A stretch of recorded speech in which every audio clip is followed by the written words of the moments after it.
नमस्कार साथियों।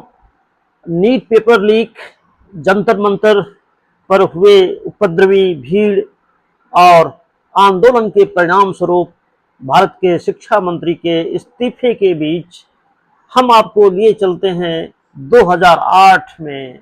2008 में दोस्तों मंदी का दौर था, पूरी दुनिया में वित्तीय संकट था और उसी दौरान एक नामी कंपनी गोल्डन सैक्स की एक अत्यंत गोपनीय और महत्वपूर्ण मीटिंग हो रही होती है। उसमें भारतीय मूल के एक उद्योगपति और मैनेजमेंट कंसल्टेंट रजत गुप्ता साहब मौजूद थे, जो विश्व की कई कंपनियों के बोर्ड मैनेजमेंट के मेंबर भी हुआ करते थे।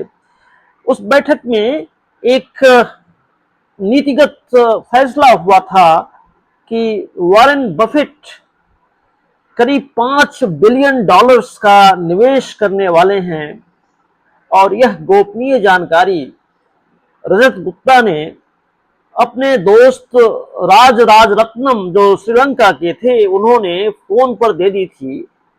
और इस नीतिगत निर्णय का फायदा उठाते हुए राजरत्नम ने बहुत बड़ा मुनाफा कमाया था। घटना 2008 की थी।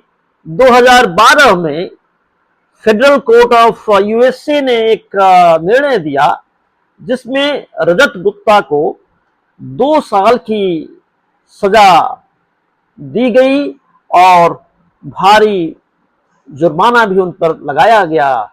गलती क्या थी? गलती सिर्फ इतनी थी कि उन्होंने एक गोपनीय जानकारी को लीक कर दिया था और रजत गुप्ता का उस कालखंड में अमेरिका में उनका बड़ा सम्मान था। वो बहुत इज्जतदार बिजनेसमैन माने जाते थे, वैल्यू बेस्ड बिजनेसमैन थे। और जब ये फैसला सुनाया जा रहा था तो दोस्तों उस समय उस जज के आंखों में आंसू थे और उन्होंने इसका जिक्र भी किया कि मुझे यह फैसला देते हुए, रजत गुप्ता को सजा देते हुए बड़ा दुख हो रहा है, क्योंकि उनकी नैतिकता का जो पैरामीटर था वो बहुत ऊंचा था, उनका ग्राफ बहुत ऊंचा था। लेकिन एक गलती, लीक कर दिया, पेपर लीक, एक बिजनेस सीक्रेट को लीक कर दिया और देखिए कितनी बड़ी सजा हुई और 2 साल की सजा काटकर वो बाद में रिहा भी हुए। तो दोस्तों नैतिकता का जहां भी प्रश्न आएगा, किसी भी चीज को लीक करना एक बहुत बड़ा अपराध है।